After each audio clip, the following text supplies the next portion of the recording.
मेरे ताऊजी मुझे बचपन से ही बहुत पसंद थे और मैं अपने अम्मी और अब्बू से भी ज्यादा उनके बेहद करीब थी। आहिस्ता आहिस्ता मैं बड़ी होती गई और मेरी और मेरे ताऊजी की दोस्ती भी गहरी होती चली गई। इस वक्त मैंने नई नई जवानी में कदम रखा था और अपनी सहेलियों से मर्द और औरत के बीच के रिश्ते के बारे में नई नई बातें सुनी थी।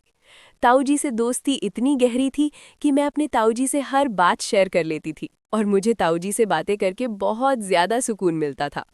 फिर एक रात अम्मी अब्बू घर पर नहीं थे, तो ताऊजी के सर में बहुत ज्यादा दर्द था। ताऊजी ने मुझे कहा, अंजलि जरा चाय बनाकर मेरे कमरे में ले आओ। मैंने जल्दी से चाय बनाई और ताऊजी के कमरे में चली गई। ताऊजी ने चाय साइड टेबल पर रखने को कहा।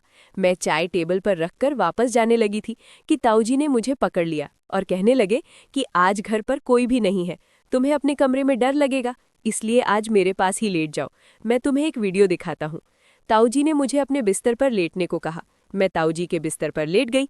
ताऊजी मुझे वीडियो दिखाने लगे। उस वीडियो को देखकर मेरी आंखें हैरत से फटी की फटी रह गई और फिर ताऊजी मुझे बोले, चलो हम दोनों भी मिलकर ऐसे ही। हेलो दोस्तों, स्वागत है आप सभी का हमारी एक और रोमांचक कहानी में। उम्मीद करती हूँ कि आपको ये कहानी बेहद पसंद आएगी। मेरा नाम अंजलि है और मेरी उम्र 15 साल है। अभी मैंने 9th क्लास पास की है। मुझे पढ़ने का बहुत शौक था, लेकिन मेरे अब्बू मेरी पढ़ाई के खिलाफ थे। मैंने अम्मी और ताऊजी से कहा कि मैं आगे पढ़ना चाहती हूँ, तो आप दोनों प्लीज़ मेरी मदद करो और मेरे अब्बू को राज़ी करो।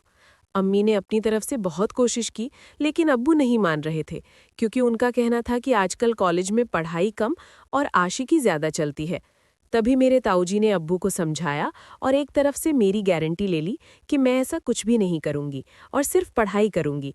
तब जाकर अब्बू मेरे कॉलेज जाने के लिए मान गए और ताऊजी से कहा कि आज से अंजलि की जिम्मेदारी तुम्हारी है। अगर उसने कुछ उल्टा सीधा काम किया जिससे इस घर और खानदान पर कोई दाग लगा, तो अंजलि के साथ साथ तुम्हारी भी खैर नहीं है। ताऊजी ने अब्बू से कहा कि भाईजान, आप फिक्र ना करें, मैं अंजलि की हर हरकत पर नजर रख लूंगा। मुझे इस वक्त पता नहीं था कि ताऊजी के दिल में क्या है और वो मेरी इतनी हिमायत क्यों कर रहे हैं, लेकिन मज़े की बात तो ये हुई कि मैंने कभी सोचा ही नहीं था कि मेरी ताऊजी के साथ दोस्ती इतनी आगे तक चली जाएगी। फिर कुछ ही दिनों में ताऊजी ने मेरे साथ जाकर मेरे कॉलेज में दाखिला करवा दिया। पहले पहले तो मैं खूब दिल लगाकर पढ़ाई करने लगी और कॉलेज में किसी के साथ ज़्यादा फ्री नहीं होती थी। जो भी कॉलेज में होता वो रात को मैं ताऊजी को भरा कर बता देती।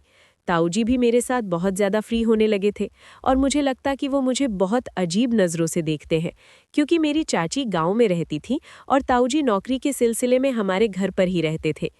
फिर कॉलेज में मेरी दोस्ती एक लड़की से हो गई, जिसके साथ दोस्ती करने के बाद मेरी ज़िंदगी बदलने लगी, क्योंकि उस सहेली ने मुझे बताया कि उसकी मंगनी हो चुकी है। उसने मुझे एक दिन अपने मंगेतर से मिलवाया भी था। मेरी सहेली ने मुझे बताया कि हमारी अब शादी तय हो चुकी है, इसलिए हम दोनों अपने रिश्ते में पूरी तरह से खुल चुके हैं। हम दोनों में कोई पर्दा नहीं है।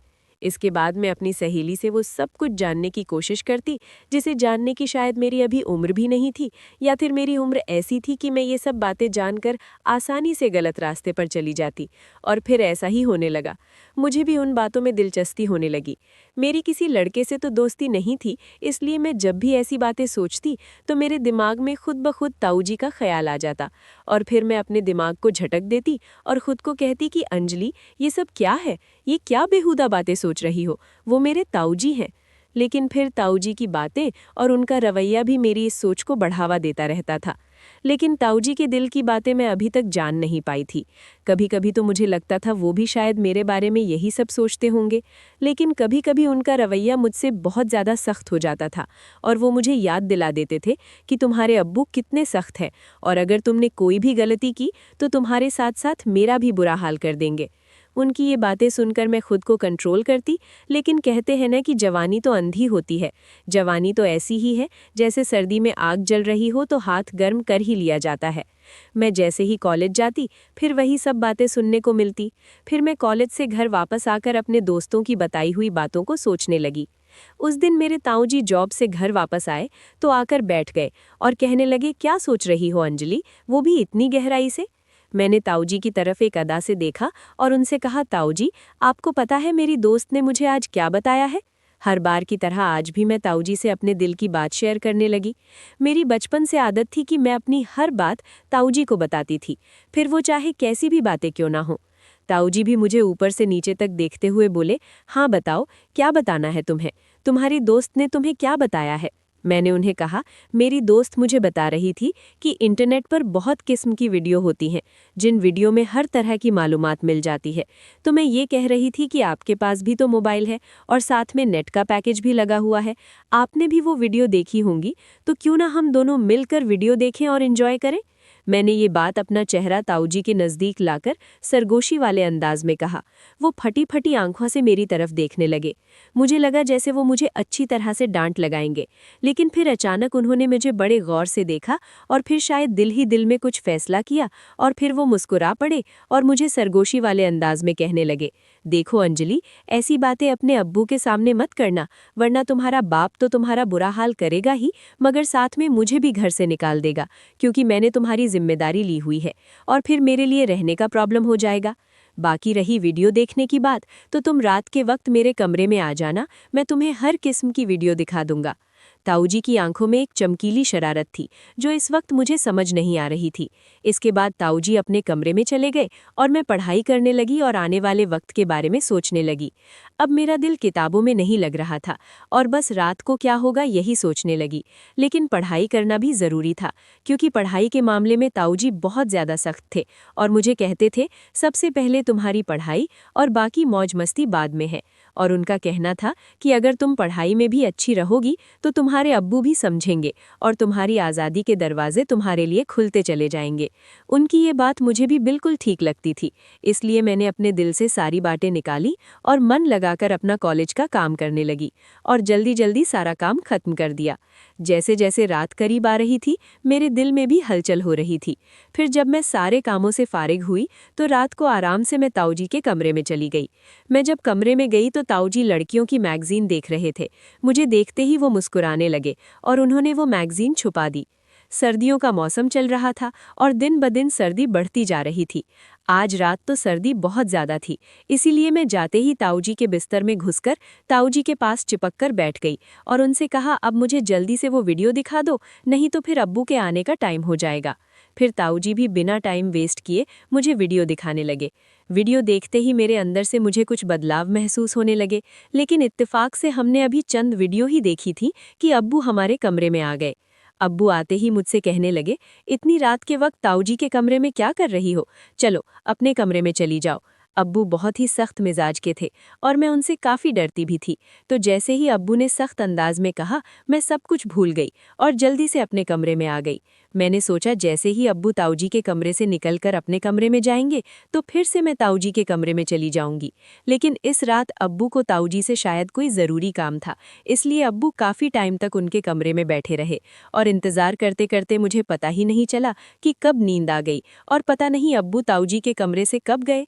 दूसरे दिन कॉलेज से लौटने के बाद मैं बेसब्री से रात का इंतज़ार करने लगी, क्योंकि मैंने कुछ वीडियो देख ली थी। जैसे तैसे करके मैं खुद पर काबू करने लगी और जब टाइम हुआ तो ताऊजी के कमरे में वीडियो देखने के लिए चली गई। मगर ताऊजी ने कहा, अभी मैं अपने ऑफिस का काम निपटा रहा हूँ, ऐसे करो तुम थोड़ी देर बाद मेरे कमरे में आ जाना, मैं तुम्हें वीडियो दिखा दूंगा। मैं तो सुबह से ही वीडियो देखने के लिए बेताब हो रही थी, तो ताऊजी पर थोड़ा गुस्सा करके बैठ गई। मेरे मोबाइल में नेट का पैकेज लगा हुआ था। तभी मेरे मोबाइल पर किसी नए नंबर से मैसेज आया। उसकी भेजी हुई तस्वीर देखकर मेरी आंखें फटी की फटी रह गई। मैं अभी तक उस तस्वीर को देख ही रही थी कि उस आदमी के मैसेज आने लगे। वो काफ़ी रोमांटिक अंदाज में चैट कर रहा था। मैं तो पहले ही बेताब थी, तो मैं भी उसी अंदाज में जवाब देने लगी। फिर मुझे ख्याल आया कि ये बात मुझे ताऊजी को बतानी चाहिए। मैं फ़ौरन ताऊजी के कमरे में आई, लेकिन उनके कमरे का दरवाज़ा बंद था। तब मैं अपने कमरे में वापस आ गई और उस अनजान लड़के से वैसे ही बातें करने लगी। मैं मोबाइल पर उस वक्त मैसेज पर बात कर रही थी जब मैंने उससे कहा कि मैं तुमको देखना चाहती हूँ और उसको वीडियो कॉल पर बात करने को कहा, लेकिन उस लड़के ने मना कर दिया। उस टाइम मैं अपने कमरे से बाहर निकली तो मेरी नज़र ताऊजी पर पड़ी।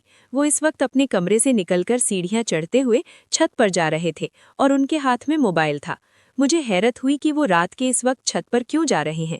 रात के 12 बज रहे थे, मुझे नींद भी नहीं आ रही थी, लेकिन मेरे दिमाग में ये शक आ गया था कि कहीं ताऊजी ही तो मुझे नए नंबर से मैसेज नहीं कर रहे हैं।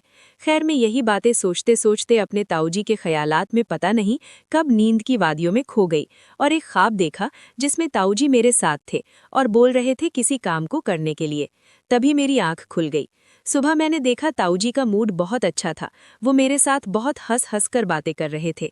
इससे पहले मैं कॉलेज पैदल जाया करती थी, लेकिन उस दिन ताऊजी ने कहा आज मैं अपनी बाइक पर तुम्हें कॉलेज के लिए लेकर जाऊंगा, तो मैं भी उनके साथ चल पड़ी। जैसे ही कॉलेज खत्म हुआ और गेट से बाहर निकली तो ताऊजी मेरा पहले से ही इंतजार कर रहे थे। आज मैं बहुत ज्यादा उदास थी क्योंकि मेरी दोस्त मुझसे नाराज थी, क्योंकि हम दोनों के दरमियान लड़ाई हो गई थी। ताऊजी ने रास्ते में मेरी उदासी की वजह पूछी तो मैंने उन्हें बताया कि मेरी दोस्त से लड़ाई हो गई है और मेरा मूड बहुत ज्यादा खराब है। तो ताऊजी ने कहा चलो तुम्हारा मूड ठीक करता हूँ, और ताऊजी बाइक एक बिरयानी की शॉप पर रोक दी। उन्हें पता था कि मुझे बिरयानी बहुत पसंद है। फिर हम दोनों ने वहाँ बैठकर बिरयानी खाई और कोल्ड ड्रिंक भी पी। ताऊजी वहाँ भी मुझसे हंसी मजाक कर रहे थे। इसके बाद मैं ताऊजी के साथ घर वापस आ गई। उस दिन अम्मी अब्बू घर पर मौजूद नहीं थे, शायद किसी रिश्तेदार की शादी में गए हुए थे। तो ताऊजी मुझसे पूछने लगे कि तुमने मुझसे दोबारा से वीडियो देखने को क्यों नहीं कहा। तो मैंने उन्हें बताया कि मैंने तो पहले से ही देख ली है। ताऊजी एकदम से चौंक कर मेरी तरफ देखने लगे और बोले वो कैसे, तुम्हारे पास तो सिर्फ सिंपल पैकेज होता है। उन्होंने सख्त अंदाज में पूछा। मैंने उन्हें बताया कि मेरा एक नया दोस्त बना है, उसने भेजी थी। मैं रात को आपको बताने के लिए आई थी, मगर आप सो रहे थे। जब ताऊजी ने ये सुना तो गहरी सोच में डूब गए। वो बोले तुम अभी जाओ और अपने कपड़े चेंज करके आ जाओ। मैं अपने कमरे में चली गई। जब मैं वापस आई तो देखा कि ताऊजी मेरे मोबाइल पर कुछ तलाश कर रहे थे। मुझे अपनी तरफ बढ़ता हुआ देखकर ताऊजी ने मेरा मोबाइल टेबल पर रख दिया और फिर हम दोनों ने एक साथ मिलकर खाना खाया। मैं खाना खाते वक्त ताऊजी की तरफ देखती तो मुझे लगता कि ताऊजी मुझे अजीब निगाहों से देख रहे हैं। मुझे ऐसा लग रहा था कि वो मुझसे कुछ कहने की कोशिश कर रहे हैं, मगर वो कह नहीं पा रहे थे। मैं दिल ही दिल में सोचने लगी, ताऊजी अब कह भी दो ना, मैं आपको मना नहीं करूंगी। फिर मेरी नज़र ताऊजी के चेहरे से हटकर अपने मोबाइल पर पड़ी, क्योंकि मैं आज भी उस अनजान लड़के के मैसेज का इंतज़ार कर रही थी। उसने अभी तक मुझे मैसेज नहीं किया था और ताऊजी भी फिलहाल कुछ कहने को चाह रहे थे। तभी मैंने मोबाइल उठा लिया और खुद ही उस नंबर पर मैसेज करने लगी, मगर मेरे ताऊजी ने मेरे हाथ से मोबाइल छीन लिया। मुझे लगा शायद उन्हें जलन हो रही है। तभी ताऊजी ने कहा, अंजलि, खाना खाते वक्त मोबाइल इस्तेमाल करना बिल्कुल भी अच्छी बात नहीं है, इसलिए मोबाइल मुझे दे दो। उन्होंने ये कहते हुए मेरा मोबाइल अपने पास ही रख लिया। मैंने जल्दी जल्दी खाना खत्म किया और ताऊजी से कहा, अब तो मेरा मोबाइल मुझे वापस कर दो। तब उन्होंने कहा, दे दूंगा, अभी तुम ऐसा करो कि बर्तन समेटकर मेरे कमरे में आ जाओ। मैं तो खुश हो गई कि शायद जलन में आकर आज ताऊजी मेरी ख्वाहिश को पूरा ज़रूर करेंगे। मैंने ऐसा ही किया। जल्दी जल्दी बर्तन समेटे, फिर कॉलेज का काम भी ख़त्म किया और रात के 11 बज रहे थे जब मैं ताऊजी के कमरे में आई और उनसे कहने लगी, अब तो मुझे मेरा मोबाइल दे दो, मुझे उस दोस्त से बात करनी है। ताऊजी ने कहा, मेरे सर में बहुत ज़्यादा दर्द हो रहा है, जाओ पहले मेरे लिए अच्छी सी चाय बनाकर लाओ। मैं चाय बनाने चली गई। कुछ देर बाद मैं चाय बनाकर कमरे में आई और चाय टेबल पर रख दी और मुड़कर जाने ही लगी। तभी ताऊजी ने मुझे बाजू से पकड़ लिया और बोले, आज घर में कोई भी नहीं है, तुम्हें अकेले सोने में डर लगेगा, आज रात तुम मेरे कमरे में ही रुक जाओ। मैं खामोश निगाहों से उनकी तरफ देखने लगी, क्योंकि आज रात मुझे उस लड़के से वीडियो कॉल पर बात करनी थी। मैंने जानबूझकर ताऊजी को वापस जाने के लिए ये बात कह दी कि मैं अपने कमरे में जाऊंगी और अपना उनसे छुड़ाकर कमरे से बाहर जाने लगी, मगर ताऊजी ने मुझे जाने से रोक दिया और बोले, मैंने जो कहा है उतना ही करो। उन्होंने सख्त लहजे में कहा था और मुझे अपने बेड पर लेटने को कहा। मैं भी डर के मारे ताऊजी के पास ही रुक गई। वो काफ़ी देर तक तो मेरा मोबाइल इस्तेमाल करते रहे और मुझे सोने भी नहीं दिया। फिर ताऊजी ने मेरे साथ जो व्यवहार किया वो मैं कभी सोच भी नहीं सकती थी। रात के 12 बजे तो उन्होंने मुझे कहा, तुम देखना चाहती हो ना कि वो लड़का कौन है जो तुम्हें वीडियो और तस्वीर भेजता है। ताऊजी की बात सुनकर मैं बहुत ज़्यादा खुश हो गई और बोला, हाँ, मैं देखना चाहती हूँ। ताऊजी ने मेरा मोबाइल मेरे हाथ में थमा दिया और कहा, देखो इसको। उसकी तस्वीर देखकर मेरे होश उड़ गए, क्योंकि वो लड़का मेरी दोस्त का मंगेतर था। मैं फटी फटी हुई आंखों से ताऊजी की तरफ देखने लगी। मेरी आंखों से आंसू निकल पड़े थे। फिर ताऊजी बताने लगी कि तुमने जब मुझे इस लड़के के बारे में बताया तो मैं समझ गया था कि ज़रूर कोई तुम्हें बेवकूफ़ बना रहा है। तभी मैंने तुम्हारे मोबाइल से अंजलि बनकर इस लड़के से बात करना शुरू कर दिया। वो तुम्हारी तस्वीर बनाकर सोशल मीडिया पर डालने वाला था। अगर मैं उसे ना डराता तुम बर्बाद हो जाती और ख़ानदान की इज्जत खराब हो जाती, और तुम्हारे अब्बू तुम्हारा और मेरा जो हश्र करते वो अलग। अंजलि बेटी, तुम्हारी ये उम्र कुछ अच्छा सीखने की है। ऐसी बुराई वाली बातों से, उन कामों से खुद को बचा कर रखो। तुम जब मुझसे ऐसी बातें करती थी तब मैं उन बातों को तुम्हारा बचपन और मजाक समझकर टाल देता था, मगर फिर मुझे एहसास हुआ कि मुझे टालने की बजाय तुम्हें किसी तरह से समझाना चाहिए। तभी मैंने तुम्हें सख्ती से समझाने के बजाय तुमसे दोस्ती बढ़ाई। अगर उस वक्त मैं तुमको सख्त अल्फाजों में समझाने की कोशिश करता तो शायद तुम समझने के बजाय नाराज़ हो जाती। फिर तुम मुझसे बातें शेयर ना करती और मुझसे दूर होकर दूसरे लोगों के जाल में फंस जाती। ताऊजी की बात सुनकर मैं फूट फूट कर रोने लगी। उन्होंने मुझे दिलासा देकर खामोश करवाया और समझाया कि मैं कॉलेज में ऐसी लड़कियों से दोस्ती करूं जो पढ़ाई में तेज हों, ना कि बुरे कामों में। मैंने ताऊजी से कह दिया कि मैं अब सिर्फ अपनी पढ़ाई पर ध्यान दूंगी, ऐसी लड़कियां और लड़कों के बुरे कामों में अब बिल्कुल भी नहीं पड़ूंगी। दोस्तों, आज की दौर में माँ बाप अपने बच्चों को अपने साथ हर बात शेयर करने की इजाज़त नहीं देते। ये उनके साथ बहुत बड़ी नाइंसाफ़ी है। बच्चों को अच्छे और बुरे काम की तमीज़ सीखनी चाहिए, और स्कूल या कॉलेज में किसी भी तरह की कोई भी हरकत हो तो अपने माँ बाप के साथ शेयर करनी चाहिए, ताकि फ्यूचर में आने वाली मुश्किलों से बचा जा सके। हर माँ बाप को अपने बच्चों को सही और गलत में फ़र्क बताना चाहिए और उनके हर कदम पर नज़र रखनी चाहिए, ताकि अंजलि की तरह उनकी और उनके घर वालों की इज्जत महफूज रहे। ताऊजी की बातों ने मेरे दिल पर गहरा असर किया और मेरी आंखों से आंसू थमने का नाम नहीं ले रहे थे। उस रात कमरे की मध्यम रोशनी में मैं ताऊजी के चेहरे को गौर से देख रही थी और मुझे अपनी उन बचकानी हरकतों पर बहुत शर्मिंदगी महसूस हो रही थी जिन्हें मैं अब तक रोमांस समझ रही थी। मुझे एहसास हुआ कि ताऊजी का मेरे प्रति वो सख्त रवैया नफरत नहीं बल्कि मेरी फिक्र थी। मैंने धीरे से उनका हाथ थामा और उनसे वादा किया कि अब से मेरी जिंदगी का मकसद सिर्फ अपनी पहचान बनाना और उनकी दी हुई गारंटी को सही साबित करना होगा। उस रात के बाद हमारा रिश्ता और भी गहरा हो गया, लेकिन इस बार उसमें हवस या भटकाव की कोई जगह नहीं थी, बल्कि एक ऐसा रूहानी जुड़ाव था जिसमें इज्जत और भरोसा सबसे ऊपर था। अगले दिन जब मैं कॉलेज गई तो मेरा सर फख्र से ऊंचा था, क्योंकि मुझे पता था कि घर पर मेरी ढाल बनकर मेरे ताऊजी खड़े हैं। मैंने उस धोखेबाज लड़के का नंबर ब्लॉक कर दिया और अपनी उन सहेलियों से भी दूरी बना ली जो मुझे गलत रास्ते पर ले जा रही थी। अब मैं घंटों ताऊजी के पास बैठकर वीडियो नहीं देखती थी, बल्कि उनसे दुनियादारी और कामयाबी के गुर सीखती थी। जैसे जैसे वक्त बीता, मेरी पढ़ाई में निखार आता गया और जब कॉलेज का फाइनल रिजल्ट आया तो मैं पूरे ज़िले में अव्वल रही। अब्बू ने जब मेरा रिजल्ट देखा तो उनकी आंखों में गर्व के आंसू थे और उन्होंने ताऊजी को गले लगाकर कहा कि वाकई अंजलि की जिम्मेदारी देकर मैंने अपनी ज़िंदगी का सबसे सही फैसला किया था। ताऊजी ने मुस्कुराते हुए मेरी तरफ देखा और उनकी आंखों की वो चमक मुझे बता रही थी कि उन्होंने अपनी अंजलि को दुनिया की बुरी नज़रों से बचाकर एक काबिल इंसान बना दिया था। पूरा वीडियो देखने के लिए एरो पर क्लिक करें और हमारे YouTube चैनल को सब्सक्राइब करना ना भूलें।